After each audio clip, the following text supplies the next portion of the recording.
is there's a bunch of people out there that have these lives that are deeply unsatisfying, because I think somehow or another, through momentum and just through things falling into place the way they are, and people trying to fit their lives around the way these pieces have fallen into place, there are so many people that are working all day long doing something that is deeply unsatisfying and almost painful to them. Yes. If you make furniture for a living, and you feel a great satisfaction out of that, and you sell that furniture, look, man, making furniture feels good. If you can do that, you could cut those corners perfectly and sand everything down nice and stain it, and then it's done, and you get this satisfaction, and you sell it to someone, and that pays your bills. That is infinitely more satisfying than being stuck in some fucking cubicle working for someone that you don't want to work for, having to have these stupid fucking office meetings, talking to people in human resources, sitting down with your supervisor where they evaluate your job performance, and you're not really, you really need to be enthusiastic about this company. This company is your future. This kind of you're like, fuck, kill me now. There's a lot of people out there that would way rather do something else, and I hope they understand that they can. Everybody's got these stupid barriers they put in their own head. You got to resist those goddamn things, because they don't do you any good, and they certainly define the potential for your future in a negative way that's not self-serving, and it's not even real. You put this artificial ceiling on the potential for what you're doing. If you hit a wall, okay, that just means you need to regroup and rethink. It doesn't mean that wall's there, especially when it comes to something like social media or like a podcast, something where you like it less, fix that. Figure out a way to do it. You can do that. And this idea that there's no way to get past the starting block today is just ludicrous. It's crazy. And it's just this poor thinking. And people that are trapped in bad situations, one of the problems is you feel like this is your future. You feel like you're fucked and you can't get out of that. There's no hope. There's no light at the end of the tunnel. There's no rainbow. And if you feel like that alone can be incredibly defining and limiting.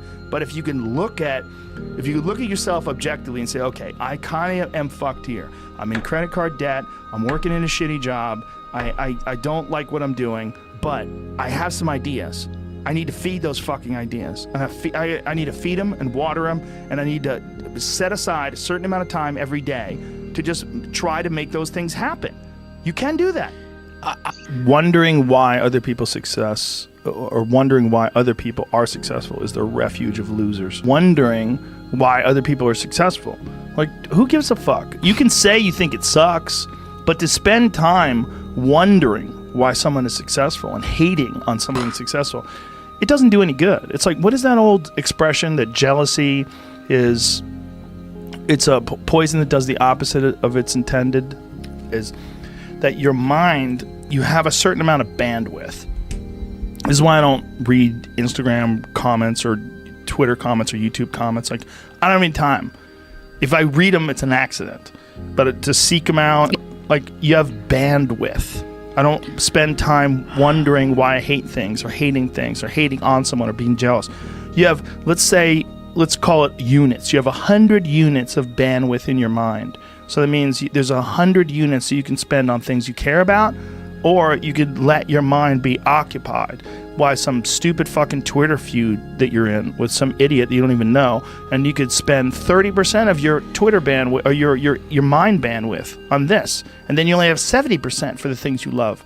And then maybe you're involved in some fucking relationship with someone who's an idiot, and you're arguing back and forth with them. Well, there's another 30% that's gone. Now you have 40% left. You have 40% for the things you love instead of 100%.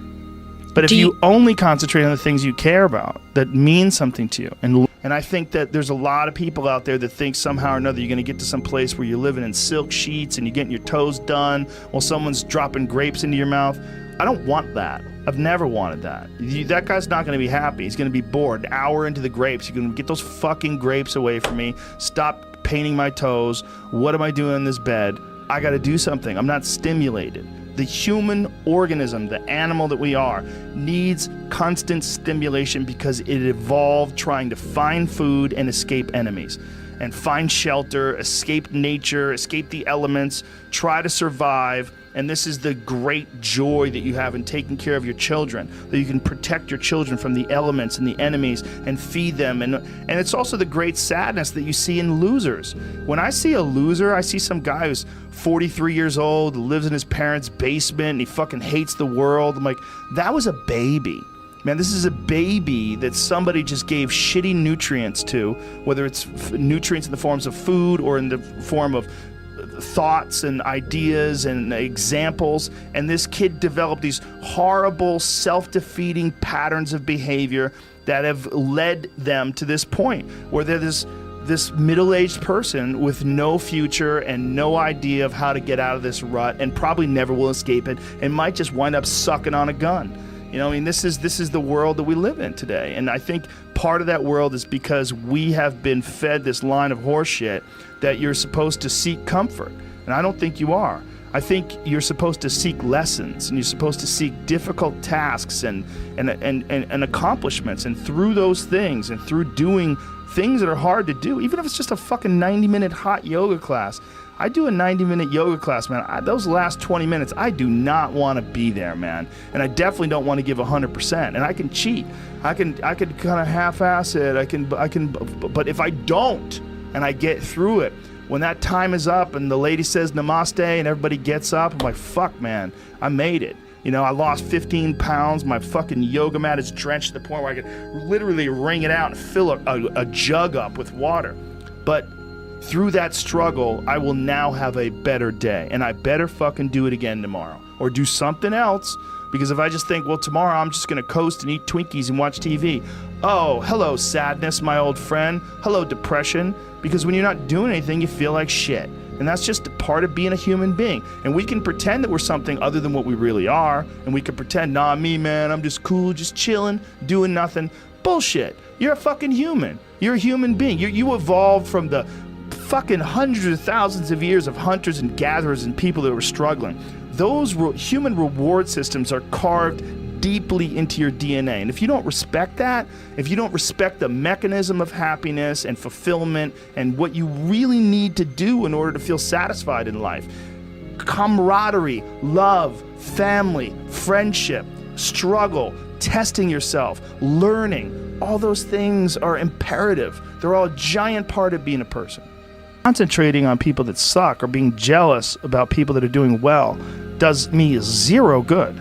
But instead, if someone does well, I can be inspired and I can get fired up by it. I mean, I figured this out in my early 20s. I was like, okay, this is I have a poor way of looking at it, because it's a martial arts thing. Because in martial arts, like, you can't be jealous of someone else's ability. You have to realize you might have to fight them someday. So by realizing that they're really good, you're forced to be objective about it. And you have to go to work. Like, you have to go, fuck, that guy's better than me. I got to get better. And you have to go to work. Right. There's no positive benefit in underestimating someone. Underestimating someone will get you fucking killed. Like, literally. You're gonna get. But this is something I've cultivated for a long time, and avoided things that make me unhappy, and figured out what those things are, and been very rigid about eliminating them from my life. And one of the big ones is eliminating interactions with people that are negative. That is gigantic. And because I've realized that I'm not really as independent as I used to like to think I was. I used to like to think that my thought process was independent and that I don't give a fuck what anybody thinks. That's nonsense. People say that because they absolutely care what people think and it bothers them. So they say, I don't give a fuck. But that I don't give a fuck stuff is almost entirely nonsense. You do care. And you care in both ways. You care if people are critical of you, care if people are positive of you, but you also care if people are living positive lives and they're motivating you. That's a big one. People are fuel, and other people, it's one of the reasons why I like talking to people, one of the reasons why I like to do podcasts, because I get a lot out of, like just talking to you about your time in the monastery or your push to get to that 100 miles. Like, you get energy out of people like that, and you think about this energy and you think about this inspiration when you're doing other things. And it also sets in your mind that when you meet these exceptional people that move you, like, what are the characters, what are the qualities that they have, what are the characteristics that they possess, and those things become significant and important to you. Whereas if you live around a bunch of people that are complaining and bitching about everything, and they see the negative in everything, and they're always whining, those people are the opposite of that. They're the opposite of inspiration, and they're mud. You're just like, what? It's like you're up to your ankles in mud. You try to trudge through life. It's difficult. You're not light.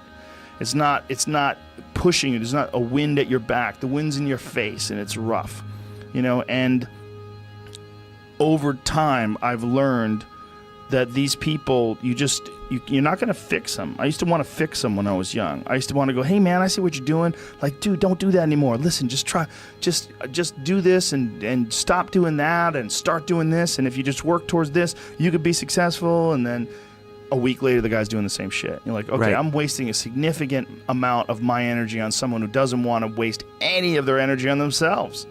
And so managing the community and the tribe that you're in, making sure that you're a good member of that tribe, that you're doing your part, and there's a lot of cynicism in these days about inspiration and about motivation, because there's a lot of fake shit. You can go on Instagram and you see a million of these inspirational quote pages, and they're run by people that are probably depressed. You see a lot of people that are, talking about how to get ahead in life, but they're not really doing anything themselves. So there's a lot of cynicism involved in that. But there's also sincerity in it. And you can get, if you just look at it with a pure heart and a pure mind, you can get a lot of energy out of that. And when you're around happy, inspirational people that are successful, it makes you feel better and you get inspired. And if you act on that inspiration, your life will be more fulfilled. And it's not just inspirational in terms of financial success, but in terms of doing difficult things, whether it's running 100 miles, it doesn't pay you a goddamn thing other than the wealth of the knowledge that you can push yourself to such an extreme. Or anything else, whether it's someone who becomes really good at playing chess, or someone who's really good at martial arts, or whatever it is. There's a great feeling in these overcoming these difficult things, because life is never this just constant state of I'm at a 9 all day, and when I'm with my wife, I hit 10. Yay! And I stay like that. That's not real. What's real is like you saying that you went to this monastery and felt all this angst about meditating and being alone and not having your phone and not having the input, but then when it comes out of it, then you have this reward. So you push through this, and you had these uncomfortable feelings, and you came out of those uncomfortable feelings with this newfound appreciation for time and this newfound respect for your own existence in your own space and carving out 3 hours for yourself a day. That's where it all comes from. It all comes from life lessons, and the lessons are learned through struggle.